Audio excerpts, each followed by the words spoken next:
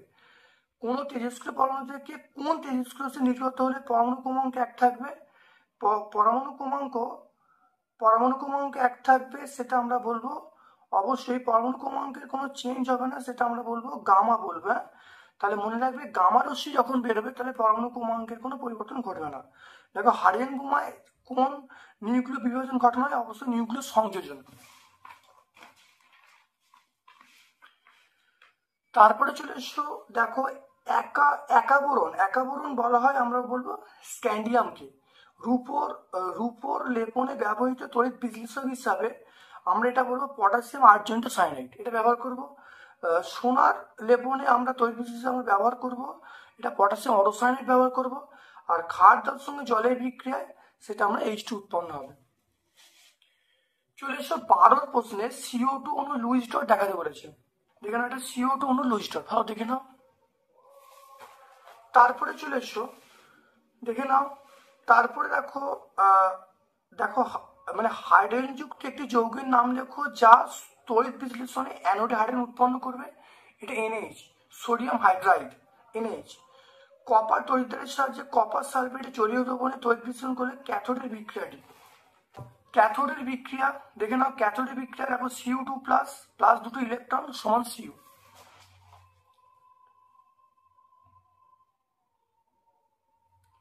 তারপর দেখো কোন দ্রবণে নিকেলের প্রলেপ দিতে হলে তড়িৎ বিশ্লেষক হিসাবে কি ব্যবহার করবে। নিকেলের প্রলেপ দিতে হলে দেখে নাও, নিকেলের প্রলেপ দিতে হলে আমরা বোরিক অ্যাসিড মিশ্রিত নিকেল সালফেট ব্যবহার করব।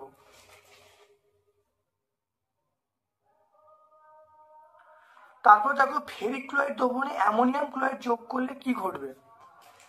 দেখে নাও, ফেরিক ক্লোরাইড দ্রবণের মধ্যে অ্যামোনিয়াম যুক্ত দ্রবণ যোগ করলে সেটা দেখো ফেরিক হাইড্রোক্সাইডের লালচে অধক্ষেপ পড়বে, বা ফেরিক হাইড্রোক্সাইডের লালচে বাদামি অধক্ষেপ পড়বে।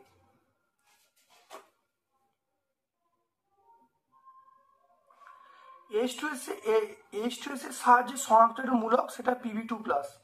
নাইট্রোলিন কি, দেখে নাও, ক্যালসিয়াম সায়ানামাইড এবং কার্বনের ধূসর মিশ্রণকে নাইট্রোলিন বলবো, জমিতে সার হিসেবে ব্যবহার করা হয়। মিথেন অণুতে HCH বন্ধন কোণের মান দেখে নাও, এটা আমরা পেয়ে যাবো দেখো 109°28'। দেখে নাও 109°28', এটা উত্তর 109°28'।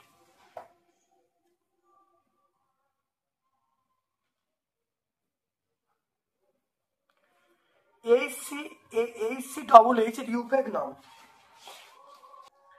দেখে নাও, HCH এর ইউপ্যাক নাম দেখে নাও, আমরা কি বলবো, দেখে নাও মিথান, তাহলে আমরা বলবো মিথানোয়িক অ্যাসিড,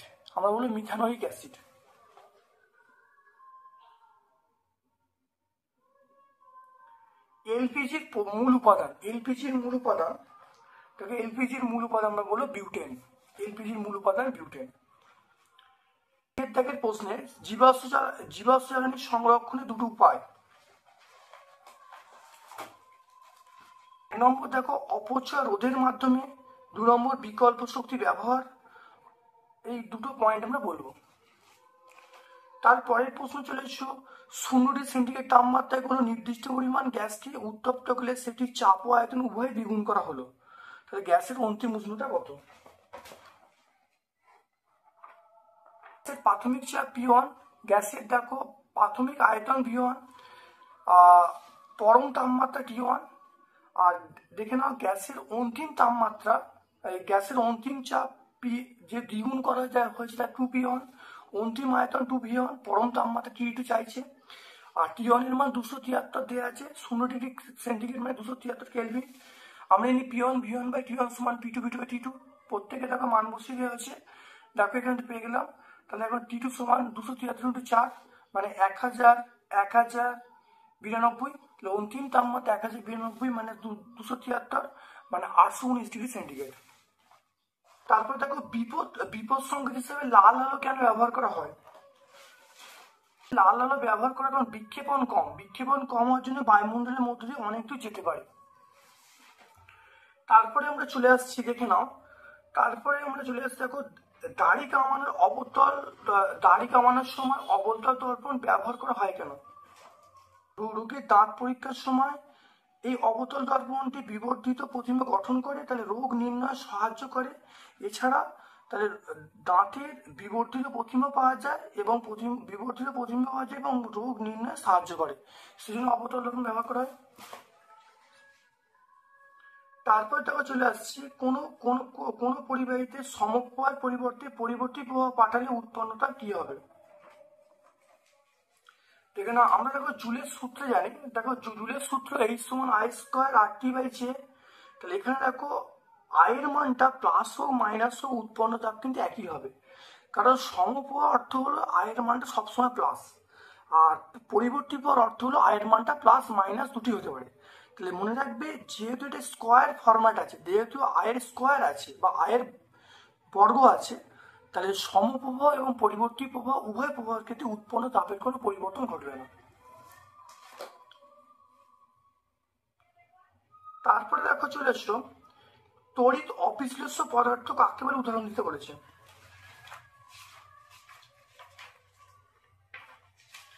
তড়িৎ অবিশ্লেষ্য পদার্থ, দেখে নাও, তড়িৎ অবিশ্লেষ্য অর্থাৎ তড়িৎ বিশ্লেষ্য পদার্থগুলি গলিত বা জলীয় অবস্থায় বিহৃত হয়ে ক্যাটায়ন আয়ন উৎপন্ন করে এবং দ্রবণে উপস্থিত আয়নগুলো তড়িৎ পরিবহন করে এবং ইলেকট্রন নয়। অর্থাৎ যে সকল পদার্থ গলিত জলের অভিভূতে তড়িৎ পরিবহন করতে পারে না তাদেরকে আমরা বলবো তড়িৎ অবিশ্লেষ্য পদার্থ, যেমন চিনি, পেট্রোল, বেনজিন।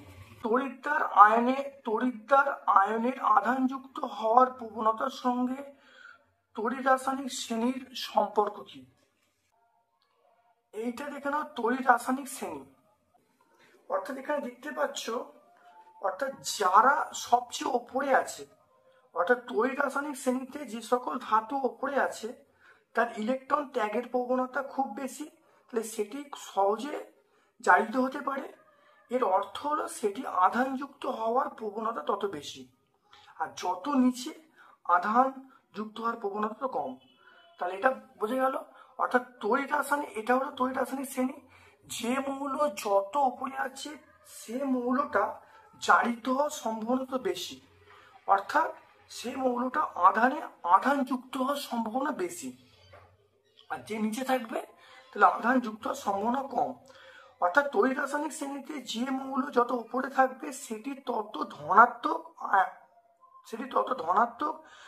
আয়ন হিসাবে তড়িৎদ্বারে মুক্ত হতে পারবে, আর যে মৌল যত নিচে থাকবে সেটা কিন্তু সহজে ঋণাত্মক আয়ন হিসাবে তড়িৎদ্বারে মুক্ত হতে পারবে।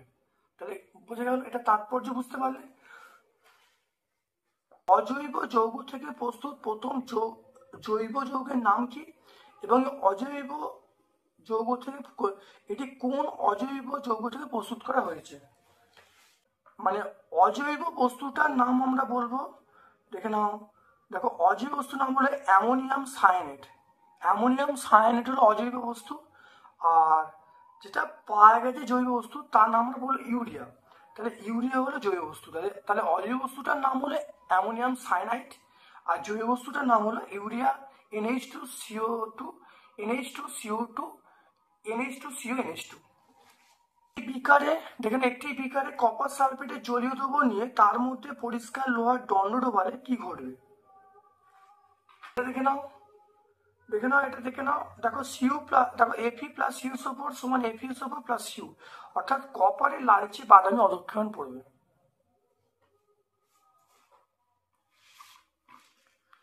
আটেরটা দেখে নাও, সব আকরিক খনিজ, কিন্তু সব খনিজ আকরিক নয়। এটা আমরা দেখো এই টেক্সট বা এটা পাবো, দেখে নাও ভালো করে। তারপর দেখো তড়িৎ বিজারণ পদ্ধতিতে ধাতু নিষ্কাশনের উদাহরণ দিতে বলছে। দেখো ধাতু নিষ্কাশনে, দেখো তড়িৎ বিজারণ পদ্ধতি, তাহলে ধাতু নিষ্কাশনের উদাহরণ দেখো পেয়ে যাবে। দেখো উদাহরণ এর মধ্যে যে কোনো, দেখো এইটা উদাহরণ দিয়ে দেবে, তাহলে ZnO+CO দেখো পেয়ে যাবে। এটা ইথিলিন একটি অসম্পৃক্ত হাইড্রোকার্বন, ব্যাখ্যা করতে বলছে। দেখে নাও, ব্রোমিন জলের উপর দিয়ে দেখো যদি ইথিলিন গ্যাস, দেখো কার্বন টেট্রাক্লোরাইড ক্লোরোফর্ম ব্রোমিনকে দ্রবীভূত করে লাল বর্ণে পরিণত করে, এবং দেখো বর্ণহীন 1,2-ড্রাইমোম ইথিন তৈরি করবে। তাই লাল বর্ণের ব্রোমিন জলটা সেটা বর্ণহীন হয়ে যাবে। এ থেকে প্রমাণ হয় ইথিলিন একটা অসম্পৃক্ত যৌগ। তারপরে চলে এসো অথবা প্রশ্ন, মেথিলেটেড স্পিরিটের ব্যবহার বলতে বলছে। বার্নিশ করার কাজে ব্যবহার করা হয়, বিভিন্ন শিল্পে ব্যবহার করা হয়, এবং স্পিরিট ল্যাম্পে জ্বালানি হিসেবে ব্যবহার করা হয়। গ্রুপ ডি এর প্রশ্নে চলে এসো, এগুলো সবই তোমাদের বড় প্রশ্ন, খুব ভালো করে দেখে নাও। দেখো গ্যাসের গতীয় তত্ত্বে, এটা করলো গ্যাসের গতীয় তত্ত্বের প্রধান স্বীকার্যগুলো। কার্যগুলো দেখে নাও। এখানে অনেকগুলো পয়েন্ট আছে, 1 2 3 4 5 6, তোমরা যে কোনো 5টা বলে দেবে। পরের প্রশ্ন চলে এসো। দেখো এখানে অঙ্ক আছে, ভালো দেখে নাও, প্রত্যেকটা অঙ্ক সলভ করা আছে, খুব ভালো দেখে নাও। প্রমাণ অবস্থায় 5 লিটার CO2 উৎপন্ন করতে লঘু HCl এর সঙ্গে কি পরিমাণ mg CO3 বিক্রিয়া করাতে হবে? বিক্রিয়াটা দেওয়া আছে।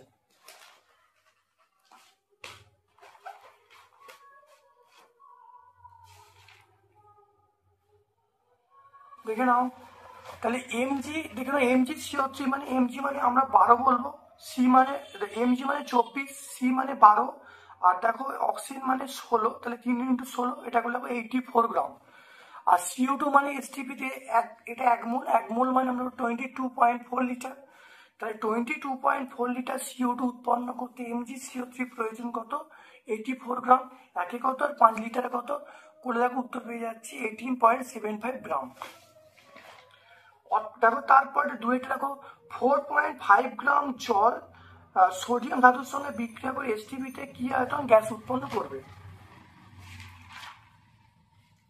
এখানে প্রথম বিক্রিয়া দেখে নাও, Na প্লাস 2H2 সমান 2NaOH প্লাস H2। এবারে এই জল দেখো আমরা এটা দেখো 18 গ্রাম, 18 × 2 মানে 36 গ্রাম, আর H2 মানে দেখো 22.4 লিটার। তাহলে 36 গ্রাম জল থেকে H2 উৎপন্ন হবে দেখো 22.4 লিটার, একে কত? আর কোশ্চেন দেখো 4.5 কে আছে, দেখো এটা করলে উত্তর পেয়ে যাচ্ছে 2.8 লিটার। 2.8 লিটার উত্তর পেয়ে যাবো। দেখো তারপরে দেখে নাও একটা অথবার প্রশ্ন আছে, দেখে নাও। দেখো আয়রন পাইরাইটিসকে অতিরিক্ত বায়ু প্রবাহে পুড়িয়ে সালফিউরিক অ্যাসিড উৎপাদনের প্রয়োজনীয় যে সমীকরণটা বলা আছে, 512 গ্রাম এসিড উৎপন্ন করার জন্য কত গ্রাম FeS2 প্রয়োজন? দেখে নাও এটা দেখো 4, দেখে নাও 4 FeS2, তাহলে FeS2 এটা দেখো 56 প্লাস 2 × 32, তাহলে 4 × 120, আর SO2 মানে S মানে 12, আর এটা দেখো 2 × 16, তাহলে 64, 8 × 64, তাহলে এইটা থেকে দেখো FeS2 পাওয়া যাবে এইটা। তাহলে দেখো 8 × 64 গ্রাম SO2 উৎপন্ন করতে FeS2 প্রয়োজন কত? 4 × 120 গ্রাম, একই কত? আর 512 কত? এখানে পেয়ে যাচ্ছি 480 গ্রাম। পরের প্রশ্ন চলে এসো। দেখো তরলে 2 প্রকার প্রসারণ গুণাঙ্ক দেখা যায়, গ্যাসে দেখা যায় না কেন? দেখো তরলে 2 প্রকার প্রসারণ গুণাঙ্ক কেন, দেখো কারণটা পরিষ্কার ভাবে পেয়ে যাবে, খুব ভালো দেখে নেবে। তরলে 2 প্রকার প্রসারণ গুণাঙ্ক, গ্যাসের ক্ষেত্রে এরকম ভাবে উত্তপ্ত করা যায় না। দেখো গ্যাসের ক্ষেত্রে আমরা দেখো প্রকৃত আপাত প্রসারণ কথা আসে না কেন, দেখে নাও, আমরা এখানে পেয়ে যাব। এরপর দেখো দুটি রেল লাইনের মাঝে ফাঁক রাখা হয় কেন?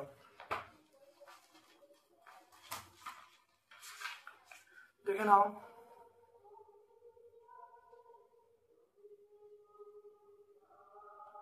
দেখো দুটি রেল লাইনের জোড়ার মুখে ফাঁক রাখা হয়। গ্রীষ্মকালে লাইনের সঙ্গে চাকার ঘর্ষণে তাপ উৎপন্ন হয়, ওই তাপে রেল লাইন প্রসারিত বেঁকে যেতে পারে, ফাঁক রাখলে ঘটবে না। 4টা কখন একটি অবতল লেন্স উত্তল লেন্সের মতো আচরণ করবে? লেন্সের উপাদানের প্রতিসরাঙ্ক অপেক্ষা বেশি প্রতিসরাঙ্ক বিশিষ্ট মাধ্যম রাখলে উত্তল লেন্স অবতল এবং অবতল লেন্স উত্তলের মতো আচরণ করবে। দেখে না, ভালো করে পেয়ে যাব। পরের প্রশ্ন চলে এসো। দেখো মাধ্যমের পরম প্রতিসরাঙ্ক কাকে বলে? এখানে দেখো দেখে নাও, প্রতিসরাঙ্কের সংজ্ঞাটা দেখে নাও, অর্থাৎ প্রতিসরাঙ্কের সংজ্ঞা অর্থাৎ এক মাধ্যমের সাপেক্ষে অন্য মাধ্যমের প্রতিসরাঙ্ককে আমরা কি বলবো? আপেক্ষিক প্রতিসরাঙ্ক বলবো। অর্থাৎ শূন্য মাধ্যম বা পাই মাধ্যমের সাপেক্ষে প্রতিসরাঙ্ককে আমরা বলবো পরম প্রতিসরাঙ্ক। 5এর অঙ্কটা চলে এসো। 20 সেন্টিমিটার বক্রতা ব্যাসার্ধের একটি গোলীয় দর্পণের সামনে অক্ষের ওপর দর্পণ থেকে 30 সেন্টিমিটার দূরে 5 সেন্টিমিটার উচ্চতে একটি বস্তু রাখলে 15 সেন্টিমিটার দূরে বস্তুর প্রতিবিম্ব তৈরি হলো। দর্পণটির ফোকাস দূরত্ব এবং প্রতিবিম্বের আকার বার করতে বলছে। খুব ভালো করে দেখে না, এই বক্রতা ব্যাসার্ধ দেয়া আছে, মানে আমরা জানি এফ সমান r/2, তাহলে 20/2 করলে আমরা ফোকাস দৈর্ঘ্য পেয়ে যাবো। তাহলে প্রথম উত্তর দেখো, ফোকাস দৈর্ঘ্য 10 সেন্টিমিটার, 10 সেন্টিমিটার। এখানে দেখে নাও, দেখো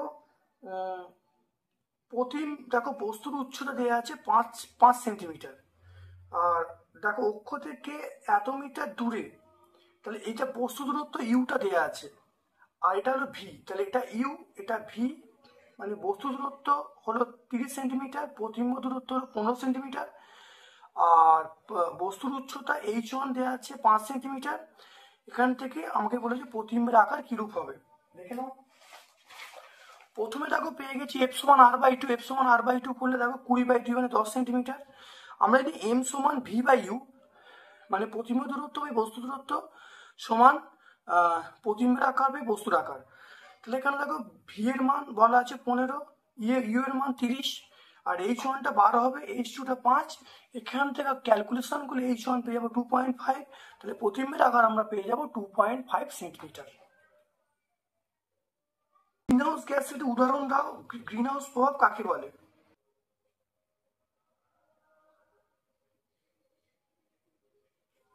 দেখো দেখে নাও, বায়ুমণ্ডলের CO2 ঘনত্ব বৃদ্ধির সঙ্গে পরিবেশে গড় তাপমাত্রা বেড়ে যাচ্ছে, একেই বলা হয় গ্রিন হাউস এফেক্ট বা গ্রিন হাউস প্রভাব।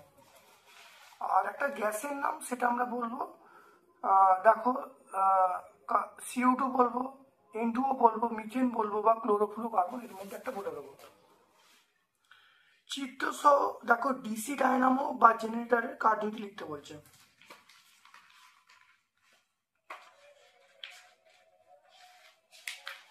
দেখে নাও, ডিসি ডায়নামো, এটা দেখো ডিসি ডায়নামো, এটা দেখো এসি ডায়নামো, দুটোই তোমরা করে রাখবে। তারপর দেখে নাও 100 ওয়াট 200 ভোল্ট একটি বাল্ব 6 ঘন্টা জ্বললে আধানের পরিমাণ কত হবে?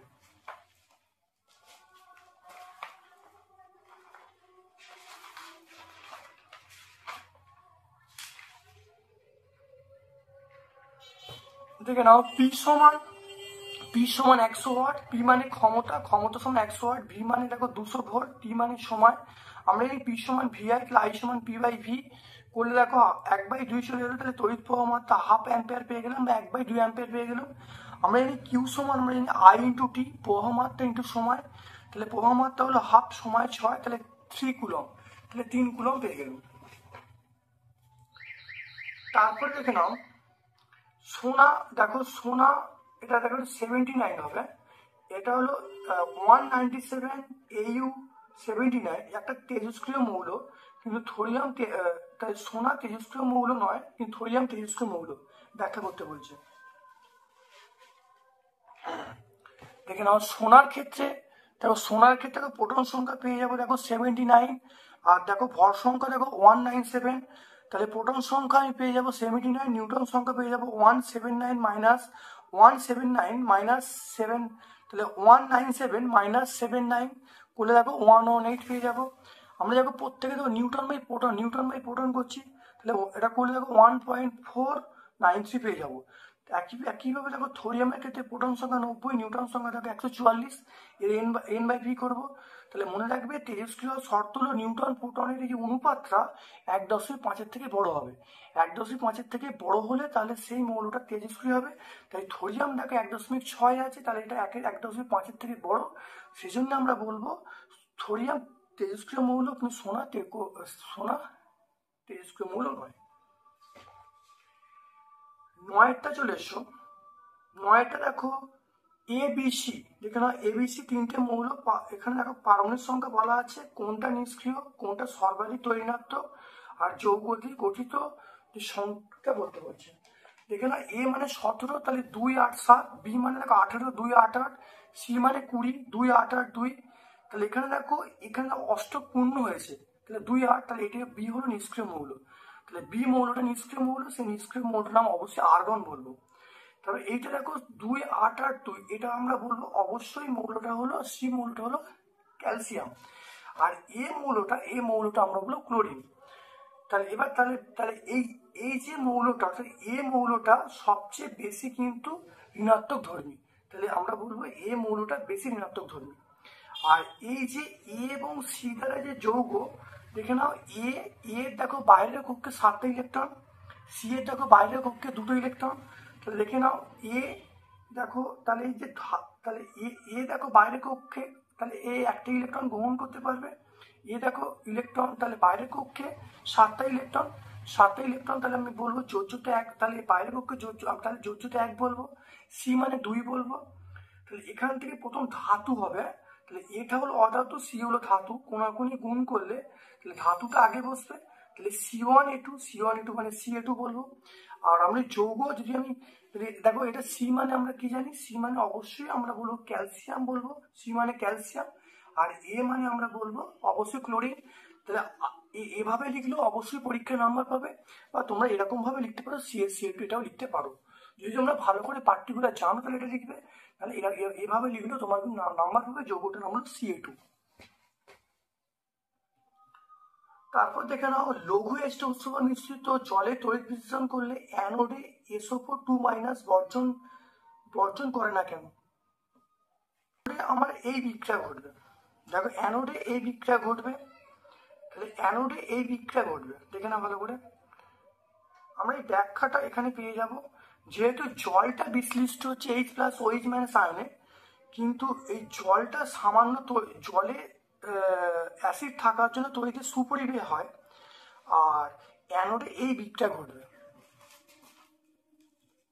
তড়িৎদ্বার কাকে বলে? তড়িৎদ্বার দেখো সংজ্ঞা পেয়ে, তড়িৎদ্বার কাকে বলে।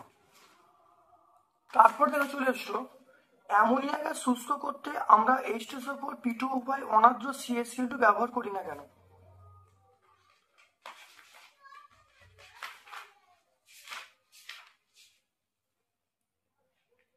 দেখে নাও, আমরা এখানেও পেয়ে যাবো, দেখে নাও।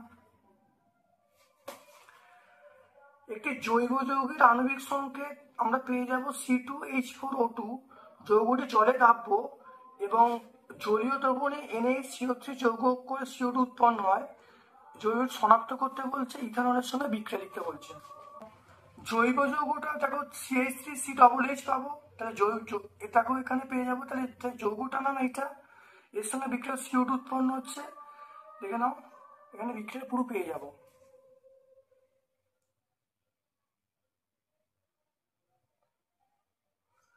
এখান থেকে পুরো অ্যান্সারটা পেয়ে যাবো।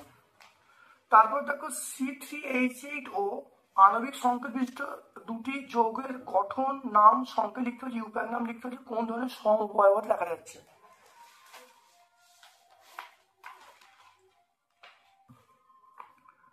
দেখে নাও, এটা আমরা বলবো, দেখো আমরা এটা বলবো অবস্থানগত সমবায়বতা বলবো। তাহলে এরকম ভাবে লিখলে একটা CH3CH2CH2H লিখলে এটার নাম হলো প্রোপান 1 আর CH3CH3CH2CH3 এটার নাম হলো প্রোপান 2।